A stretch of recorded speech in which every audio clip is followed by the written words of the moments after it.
Hi guys! Welcome sa aking channel. So ngayon, ituturo ko naman kung paano gumawa at mag-print ng PVC ID card. So kung hindi mo pa napanood yung part 1 nito, kung paano ko ni-layout using Canva yung ID, ilalagay ko yung link niya sa description box. So inopen ko lang sa Photoshop yung inedit ko sa Canva na ID. Tapos, punta kayo dun sa new. Tapos lagay natin dun yung size nung paper na pagpiprinta natin. Tapos drag lang nyo yung inedit natin na ID. So nakasize na yan guys. Pag inedit nyo siya sa Canva, nakasize na siya guys.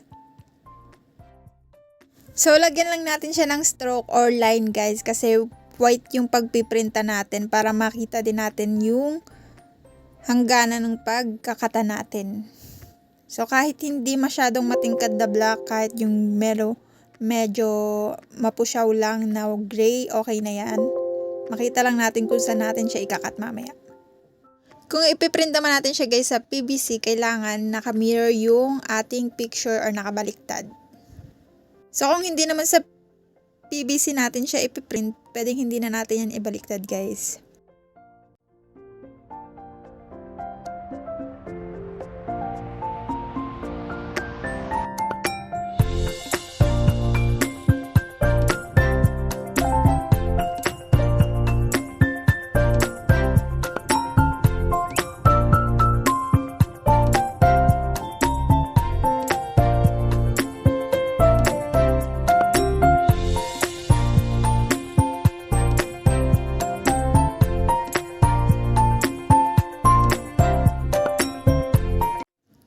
So sa material guys, ito yung gamit ko, PET card sheet.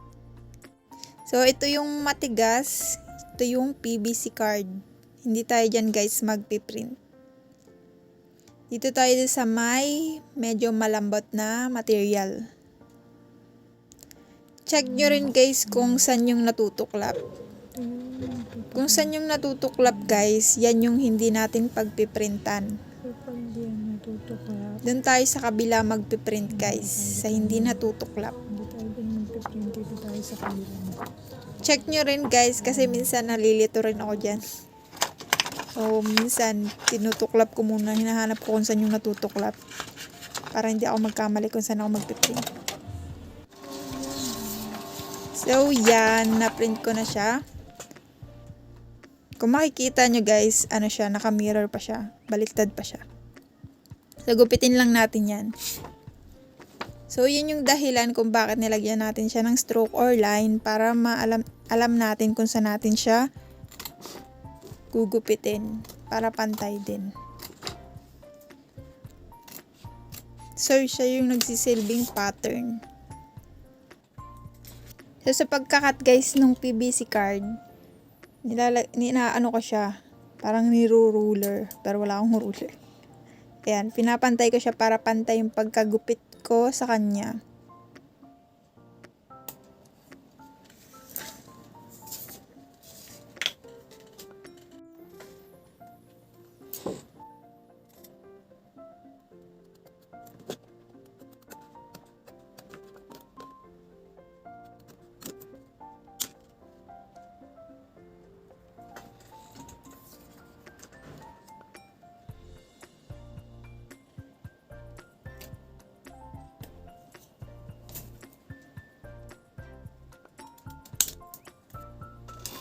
Itong mga pera-peraso na to guys, pwede pa natin yan magamit. So, itabi lang natin yan. Itong PVC card guys, meron pa yung plastic. Kailangan natin siyang kut-kutin, parang tanggalin. Kumbaga sa face shield, yan yung plastic.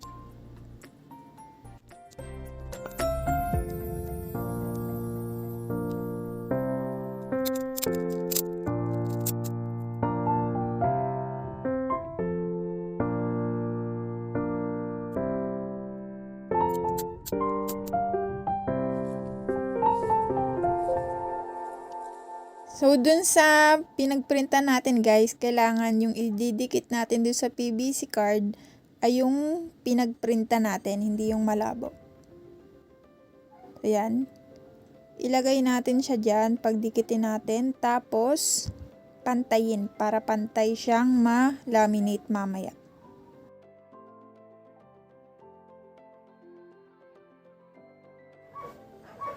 So, yung laminator ko guys ay hindi katulad ng ibang mga mamahalin na laminator. So, yan.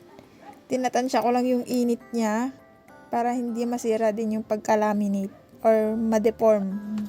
Kung magbi-business kayo guys, mas magandang bumili kayo ng PVC die cutter para hindi kayo mahirapan sa pagkakat. Lalo na kung maramihan yung nagpapagawa sa'yo ng ID. Masakit siya sa kamay. Lalo na kung mano-mano mo siyang gagawin. So, kailangan meron ka ditong patient at tiis ganda. Ganon.